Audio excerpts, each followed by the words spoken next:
I'm like,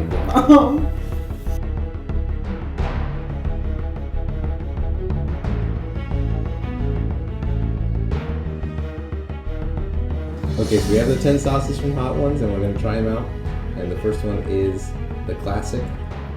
So you can see. this one? Yeah.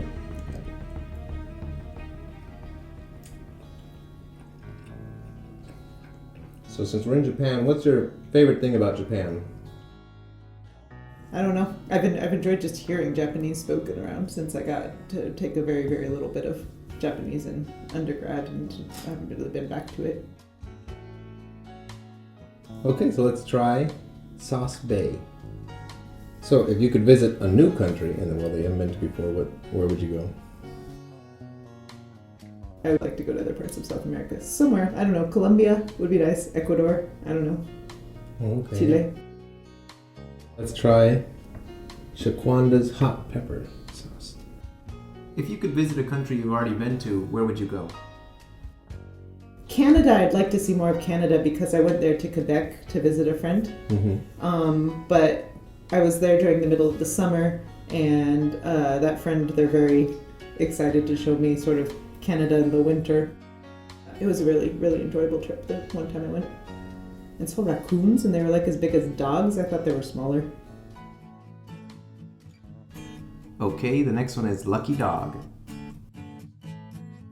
So if you could learn a language that you haven't studied much Just automatically much know at it? all, Boom. yeah, what would it be? Bolivian Sign Language, I think. I would like to know a sign language. Mm. And Bolivian Sign Language is actually very close to American Sign Language. Like, some people would consider it just a dialect because it's pretty much people came down from the United States Mm-hmm. and established a school for the deaf and hard of hearing, using that sign language. And that's what really sort of took off in popularity, even though they already had other ones in Bolivia at the time. But I think that would be just because, the principles of learning sign language are so different from learning spoken language in a number of ways. I think that would be one to just instantly come to grips with. This next one is Los Calientes. Los Calientes. All right. So if all the languages of the world got deleted except one, and then everybody had to speak that language, which one would you choose? Just to save everybody inconvenience in terms of what there is written, I think it would be English, but not because I think English is like Well, everything's translated. better. Like everything's translated. Mm-hmm. So Everything. it's just from then on they have to teach everybody the new language. I don't know. Let's just say Tikipano. Who cares? Chicano? Like, yeah, no, this question, not say, you have a bad question. It's just like, it's going to be ruined anyway. Everything's going to be like really bad. So why don't we just take one of the ones that's like endangered and just be like, so there you go. Everybody speak this one now. No, you know what? Actually, everybody has to speak Ayore. That's one. That one's one that has never been forced on anybody, I think. So let's just take one of the languages that has never been the vehicle of empire and just have the whole world speak that now. Be kind of interesting. So the next one is Hellfire Detroit. This one's one of Arañero. Yeah, so that would be this one. So you've been living in England for a long time. What's one of your favorite things to do there? I don't like this. Well, part of the reason that I wanted to go to Oxford in the first place is because of their libraries. They've got so many books. Yeah, the next one is Wiltshire Chili Farm. Here you can just take a look at a couple pictures and you can just tell me what's going on in them. That is a picture from very recent on this trip when we went to the, how did you say owl? Fukuro Cafe, the Owl Cafe, that was just called Fukuro Cafe, in Sapporo, right? That's where we were. Yeah, we got to meet some owls after drinking a latte with a little owl sort of art drizzled over the top of it. This is when we went to the clock tower in Sapporo, a clock tower that was built as part of the agricultural university that was established there in the late 1800s by some guys from Massachusetts or somewhere. Okay, so the next one is the bomb. The bomb. Oh, this is the one that's supposed to be really bad. Yeah. Beyond insanity. Caution. What's one of your favorite things about studying linguistics? My mouth hurts.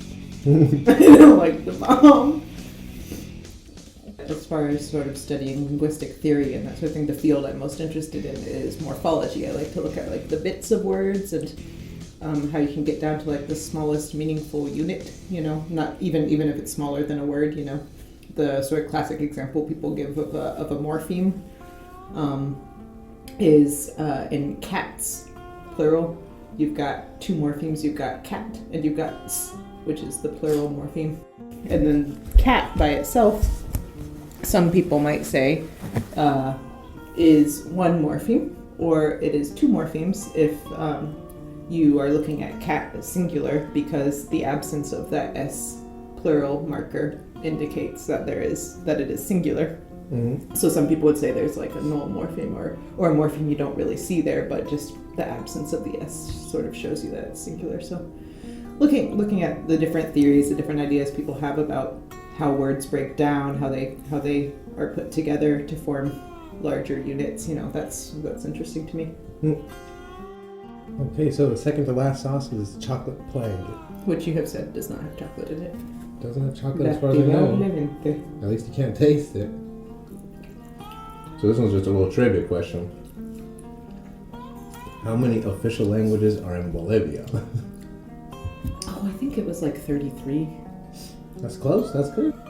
Well, how many was the real, sorry. I said 37, yeah. 37. Mm-hmm. Okay. Listed in the Constitution as official languages, yeah. Okay, so let's try the last one, the last dab. But this one, it's kind of famous, put a little extra on it if you want. A little extra dab. Okay, but it's not like, it doesn't feel bad like the bomb. No, it doesn't feel that Da bad. bomb. Yeah, like the bomb. Da bomb. Ching ching. Ching ching. Did not ching ching. Okay, you made it through, that's good. Which one was your favorite? I like this one a lot.